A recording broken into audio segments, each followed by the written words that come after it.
உரிய அனுமதியின்றி மதுரையில் செயல்பட்ட மகளிர் விடுதியில் ஏற்பட்ட தீ விபத்தில் 2 பெண்கள் உயிரிழந்தனர். இந்த விவகாரத்தில் பல்வேறு திடுக்கிடும் தகவல்கள் கிடைத்திருக்கின்றன. விபத்துக்கான காரணம் என்ன, விடுதியின் பின்னணி என்ன என்று விரிவாக பார்க்கலாம்.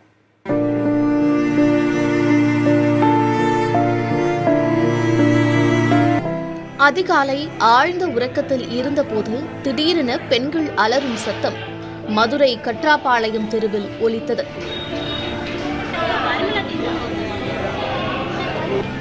மூச்சு திணறல் ஏற்படும் அளவிற்கு புகையும் மளமளவென பற்றி எரிந்த தீயும் அந்த தெருவில் இருந்தவர்களை விழிக்க வைத்தது.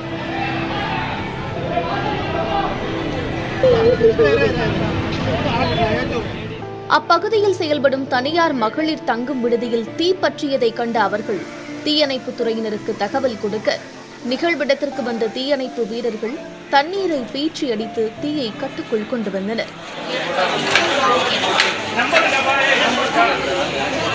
எங்க பக்கத்துல டீச்சர் இருக்காங்க. அந்த டீச்சர் தான் சத்தம் போட்டாங்க, அம்மா எந்திரிங்கம்மா, ஃபயர் ஆகுதுமா அப்படின்னு சொல்லி. அப்புறம் நாங்க எந்திரிச்சு போன் எதுவுமே ட்ரெஸ் எதுவுமே நாங்க பார்க்கல. நாங்க மட்டும் சேஃபானா போதுன்னு சொல்லிட்டு நாங்க இறங்கி வந்துகிட்டு இருந்தோம். எங்களால இறங்கவும் முடியல அந்த இடத்துல. ஏன்னா அந்த அனல் எங்க மூஞ்சிலே அடிக்கிறதுனால எதுவுமே பண்ண முடியல, ஓடவும் முடியல. படி குறுக்கு இருக்கறனால எங்களால ஓட முடியல. என்ன பண்றது எங்களுக்கு எதுவுமே தெரியல. அப்புறம் தீயணைப்புல இருந்து ஆள் மேல கூப்பிட வந்தாங்க, ஒவ்வொருத்தவங்களா வந்தாங்க. அதுக்கப்புறம் நாங்க கீழே சேஃபாகி வந்துட்டோம். விடுதியில் இருந்த ஃப்ரிட்ஜ் வெடித்து தீப்பிடித்தது தெரிய வந்தது. ஃப்ரிட்ஜில் இருந்த சிலிண்டர் வெடித்ததால் புகை அதிகளவு வெளியாகிக் கொண்டிருந்தது.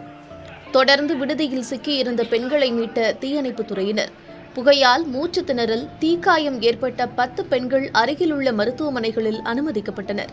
ஆனால் அதில் ஆசிரியரான பரிமளா, சரண்யா ஆகிய 2 உயிரிழந்ததாக மருத்துவர்கள் தெரிவித்தனர். மற்றவர்களுக்கு தீவிர சிகிச்சை அளிக்கப்பட்டு வருகிறது. ஃபர்ஸ்ட் ஃப்ளோர்ல நடந்தது இது. நாங்க செகண்ட் ஃப்ளோர்ல இருந்தோம். அப்புறம் அங்கிருந்து எல்லாம் இறங்கி போன் எடுத்துட்டு வந்து டார்ச் லைட் வெளிச்சத்திலேயே கீழே வந்துட்டோம். அப்புறம் ஒவ்வொருத்தரா எல்லாம் வெளியேறி வந்துட்டாங்க. அப்புறம் ஃபயர் சர்வீஸ் வந்துருச்சு. ஒரு 10 மினிட்ஸ்ல வந்துருச்சு. அவங்க வாட்டர் எல்லாம் போட்டு ஃபயர் சர்வீஸ் இது பண்ணோன்னே புகையெல்லாம் கொஞ்சம் அடங்கிருச்சு. மொட்டை மாடியில ஒரு 10 பேர் தங்கிட்டாங்க. அவங்கள ஃபயர்மேன் எல்லாம் போய் கூட்டிட்டு வந்து சேஃப்டி இறக்கிட்டாங்க. இது அந்த ஃபர்ஸ்ட் ஃப்ளோர்ல இருந்த ஒரு 2 பேருக்கு மட்டும் தான் புகையை அவங்க சுவாசிட்டாங்களாட்டிருக்கு. வெளியில வர முடியல. அவங்க இந்த விபத்து குறித்து விசாரணை நடத்த தொடங்கிய போதுதான் அந்த விடுதி உரிய அனுமதியின்றி செயல்பட்டு வந்தது தெரிய வந்தது. கட்டடத்தை இடிக்க கடந்த ஆண்டே மாநகராட்சி நோட்டீஸ் அளித்திருந்த போதும் எந்த நடவடிக்கையும் இன்றி அந்த கட்டடத்தில் விடுதி நடத்தப்பட்டு வந்திருந்த அதிர்ச்சியளிக்கும் தகவலும் கிடைத்தது. இதுகுறித்து மாவட்ட ஆட்சியர் சங்கீதாவிடம் புதிய தலைமுறை கேள்வி எழுப்பியது. அதற்கு பதிலளித்த அவர், தகுதியற்ற கட்டடங்களை இடிக்க நோட்டீஸ் அனுப்பிய போது ஒரு சிலர் நீதிமன்றம் சென்று தடையாணை வாங்கி வைத்துள்ளதாக கூறினார். நீதிமன்றத்தின் தடையாணை இல்லாத கட்டடங்கள் உடனடியாக இடிக்கப்பட வேண்டும் என்றும் மாவட்ட ஆட்சியர் உத்தரவிட்டார். ஆல்ரெடி நோட்டீஸ் கொடுத்தாச்சுனால இனிமேல் சட்டப்பூர்வ நடவடிக்கை நாங்கள் உடனே எடுப்போங்க. முக்கால்வாசி நோட்டீஸ் வாங்கின எல்லாருமே கோர்ட்டில் போய் ஒரு ஸ்டே ஆர்டர் வச்சிருக்காங்க. ஸோ அதையும் நாங்கள் அந்த கேசஸ் எல்லாம் ஸ்டே எல்லாம் வெக்கேட் பண்ணிட்டு உடனடியாக நடவடிக்கை எடுக்கப்படும். விடுதிகள் செயல்படுவதற்கு பல்வேறு கட்டுப்பாடுகள் உள்ளன. குறிப்பாக ஒருவருக்கு 120 சதுர அடி இருக்க வேண்டும். மாவட்ட பொறியாளர், தீத்தடுப்பு, சுகாதாரத்துறை ஆகியவற்றின் உரிமம் பெறுவது கட்டாயம்.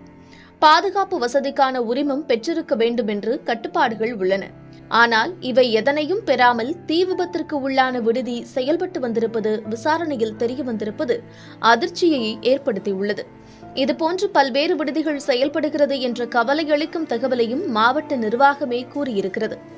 இதுபோன்று அனுமதியின்றி செயல்படும் விடுதிகள் மீது கடும் நடவடிக்கை எடுக்கப்படும் என்றும் மாவட்ட நிர்வாகம் எச்சரித்துள்ளது.